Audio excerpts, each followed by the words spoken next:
No vídeo anterior falamos sobre o comportamento de um dipolo elétrico na presença de um campo elétrico. Vimos que o dipolo sofre um torque, né, no sentido de tender a se alinhar com o campo elétrico, e também vimos que ele apresenta uma energia potencial de interação com o campo elétrico. Vamos lembrar que no nível microscópico, né, o dipolo elétrico ele se deve à distribuição da carga elétrica, né, que se deve aos elétrons em torno das cargas positivas que estão nos núcleos, né? E o dipolo elétrico, né, ele é um vetor que vai da carga negativa para positiva. Então nós vimos no capítulo anterior que o potencial de um dipolo elétrico é dado por essa expressão, onde nós podemos notar que ele cai mais rapidamente com a distância do que o potencial de um monopolo elétrico. Enquanto o potencial de um monopolo elétrico cai com 1 sobre R, o potencial de um dipolo elétrico cai com 1 sobre R ao quadrado.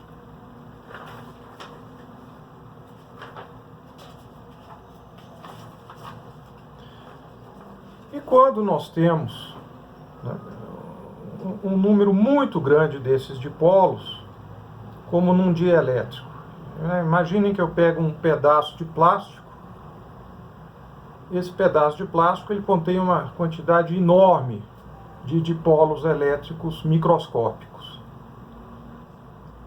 Qual é a maneira conveniente, então, né, de fazermos uma descrição dessa situação? Então, vamos ver essa figura. Imaginem que eu tenho uma quantidade muito grande desses dipolos elétricos e eu quero representar o dipolo desse elemento de volume que eu marquei com a linha verde. Então é conveniente a gente escrever esse dipolo desse elemento de volume como a densidade volumétrica de dipolos elétricos vezes o elemento de volume.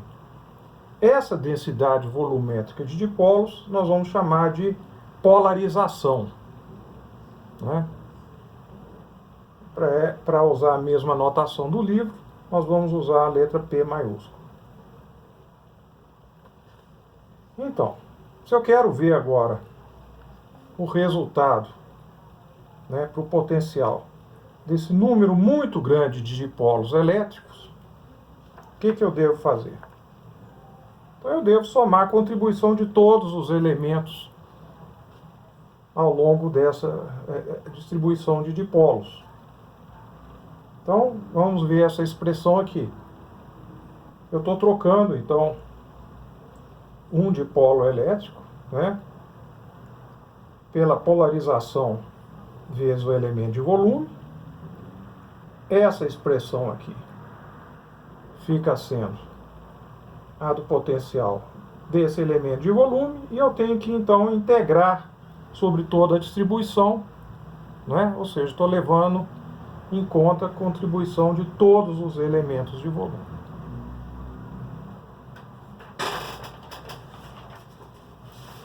Se a gente faz uma álgebra, a gente vê o seguinte, que a contribuição, né, desses dipolos pode ser escrita como uma contribuição de uma distribuição superficial, né, de cargas de polarização e uma distribuição volumétrica também de cargas de polarização, dadas por essas duas expressões, né? Essa aqui é a densidade superficial de cargas de polarização e essa é a densidade volumétrica de cargas de polarização. Vamos entender fisicamente o que significam essas expressões. Imaginem que eu tenha um conjunto aqui de dipolos, né, alinhados. Então o que acontece? Na região entre essas duas linhas verdes, nós podemos ver que onde tem uma carga negativa vai ser cancelada por uma carga positiva. Então o resultado é que nessa região entre essas duas linhas a carga é nula. Mas aqui em cima fica uma camada de cargas positivas e aqui embaixo uma camada de cargas negativas. Essas camadas são justamente descritas por essas densidades superficiais de cargas de polarização. Agora, se os dipolos eles não estão orientados, né, segundo uma distribuição homogênea, imagine que eles estão divergindo a partir de um ponto, como nesse outro desenho. Vamos lembrar que o dipolo vai da carga negativa para positiva. Então, se eles estão divergindo, nessa região aqui, mais próximo ao ponto, a densidade de carga negativa é maior que a densidade de carga positiva. Então, o resultado é que nessa região próxima ao ponto, nós vamos ter uma densidade de carga negativa que é descrita por essa expressão. Ou seja, se o vetor polarização está divergindo, aparece então uma densidade de carga negativa.